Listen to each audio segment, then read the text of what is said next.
Hi I am Apoorva and देखो वैसे तो मैं बीच गर्ल हूँ बट पुणे में एक होटल रूम में 1 महीना रहते हुए रोज 14 घंटे शूट करने के बाद शरीर सुकून मैगी और मोमोज मांग रहा था, बियर और सनराइज तक पार्टी में। इसलिए हर वॉन्डरलस्टर के 14 की तरह मैंने भी एक हिल्स कॉलिंग की स्टोरी डाली एंड निकल गई मनाली के लिए। वेलकम टू डे 1 ऑफ मौज मस्ती एंड माल इन मनाली। सुबह सुबह हम चंडीगढ़ की फ्लाइट लेने पहुंचे एयरपोर्ट। भिखमंगे लग रहे हैं भाई। 3 दिन के ट्रिप के लिए 20 kg पर person luggage we landed in Chandigarh and हमें पिक करने आ रहा था जतिन। एंड मुझे लगा कि जतिन हमारे लिए बाहर फूल और बियर लेके खड़ा होगा, बट जतिन हमें पिक करने के लिए 1.5 घंटा लेट है। फिर पता चला कि जतिन लड़की के चक्कर में दीवार कूद रहा था एंड उसने अपना हाथ तोड़वा लिया, बट फिर भी जतिन फूल लाया हमारे लिए। बियर भी बढ़िया गाड़ी में। तो हम चारों निकल गए एक 7 घंटे के रोड ट्रिप पे। अब रोड ट्रिप पे 3 चीजें कंपलसरी है। पहला, पुलिस से चालान कटवाना।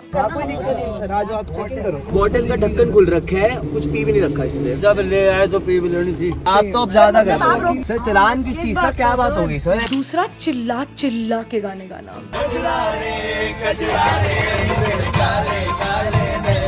एंड तीसरा, एक इंसान का सारी वाइब्स किल करके सो जाना। अब यही बकचोदी करते करते हम पहुंच गए द घर मनाली। और भाई ये प्रॉपर्टी इतनी ज्यादा सुंदर है। वहाँ आते ही हमारा इस क्यूटू ने वेलकम किया, ननूने की भी काट ली। इसके बाद हम 4 बेवकूफ नशेड़ी एक ही हैमॉक पर बैठ गए। तो बहुत नायलॉन की रस्सी। अब आज के व्लॉग के लिए इतना ही, बाकी की बकचोदी अगले व्लॉग में।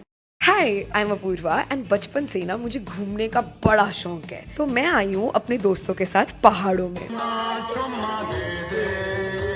आज है मौज मस्ती एंड माल इन मनाली का डे 2। हम किसी ट्रिप पे हॉस्पिटल ना आए, ऐसा तो हो ही नहीं सकता। तो जतिन ने अपना हाथ तुड़वा लिया है, हम उसका एक्सरे करवाने आए हैं। ये हमारी गर्ली को देखो, पेन टॉलरेंस, एक्सरे कराना है। जतिन की सब इतनी ले चुके थे 2 दिन रोना करने के लिए कि इस पॉइंट पे वो होप कर रहा था कि उसकी हड्डी टूटी हो ताकि उसकी कुछ तो इज्जत रह जाए। क्या है सर एक्सरे? ठीक है, नॉर्मल। लौड़े बहुत दर्द हुई। लंच पे हम गए मार्टिन्स। ये कैफे सिर्फ संडे को खुलता है एंड ओनली फॉर लंच। अगर मेरा कोई बिजनेस होता तो मैं भी इतने ही आलस से चला, पर पहाड़ों में भी ठंडी बियर पी के मैंने फिर से बीच गर्ली वाली हरकतें कर दी। इसके बाद हम सब ने नदी के साइड में बैठ के डीप थिंकिंग करने की एक्टिंग करी एंड हमें रियलाइज हुआ कि हम सब खोखले हैं डीप में। तो हम सब चले गए ये एपिक सनसेट देखने एक कैफे एंड वहाँ हमें मिला एक कपल और उन्होंने हमें अपने घर बुलाया। पर ट्विस्ट ये है कि ये दोनों कपल हैं ही नहीं। इन दोनों ने इंडिविजुअली अपना प्यार में काफी कटवाया एंड फाइनली प्यार एंड मोह माया को त्याग के ये दोनों बेस्ट फ्रेंड्स अब एक विला में रह रहे हैं मनाली में 4 डॉगीज के साथ। एंड इनके घर की ये होलसम वाइब्स देख के लगा कि अगर लाइफ में प्यार वाला प्यार नहीं भी मिला तो दोस्तों के साथ जिंदगी काटने में भी मजा आएगा यार। जैसे मिहिर गर्ली को हमारे साथ लिप ग्लॉस लगा के मजा आया। अबे गर्ली। अब पहाड़ों में आके कुछ चीजें कंपलसरी हैं, जैसे कि लाइव म्यूजिक, मोमोज, मैगी और बॉनफायर। एंड ये सब मैंने पहले भी किया है बट उतना मजा कभी नहीं आया जितना इन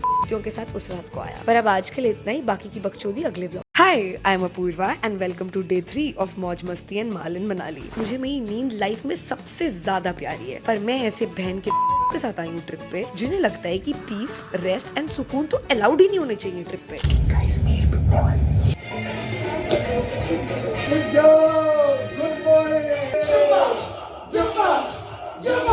वैसे तो मुझे इन सब पे काफी ज्यादा गुस्सा आ रहा था, पर अब मैं 5 साल बाद पहाड़ आई हूँ तो बर्फ तो देखनी थी मुझे, इसलिए हम निकल गए सिसु के लिए। ऐसे रास्तों में गाड़ी से सर बाहर निकाल के लगा कि मैं ही गीत हूँ। अब थोड़ी और मेन कैरेक्टर फील लेने के लिए हमने एस्थेटिक से मैच करने के लिए गाड़ी की डिक्की में कपड़े चेंज किए। और फिर हमने देखा ये बाउंस हाउस। एंड वैसे तो इस पे सिर्फ बच्चे अलाउड होते हैं, पर इन भैया को एज से नहीं सिर्फ पैसों से मतलब था। अबे इसमें क्या 2 साल के बच्चे करते हैं भाई ये। हमने इस पे 1 घंटा बिताया एंड 300 दे के 3000 के मजे ले लिए। फिर हमें दिखी ये zip line, but zip line वालों ने हमसे 1000 के नीचे बात ही नहीं करी, तो हम सस्ती टैक्टिक्स लगा के वहाँ से चल के आ गए। ये डिलुलू हम 200 मीटर चल लिया, कह रहे बुलाएगा मिहिर देख भी नहीं रहा है। तो 5 मिनट में अपनी सेल्फ रिस्पेक्ट बेच के हम वापस चले गए उसके पास एंड 1000 दे दिए। अब जिप लाइन से इस तरफ आना तो बहुत आसान था, बट वापस जाने के लिए ये चढ़ाई है जिप लाइन की। हाथ फ्रीज होके फटी हालत में हमने 30 मिनट का ट्रैक किया एंड फिर उसके बाद भी 40 लोगों की लाइन थी। नहीं हूँ मैं mountain girly, I take it back. अब आज के व्लॉग के लिए इतना ही, बाकी की बकचोदी अगले व्लॉग में।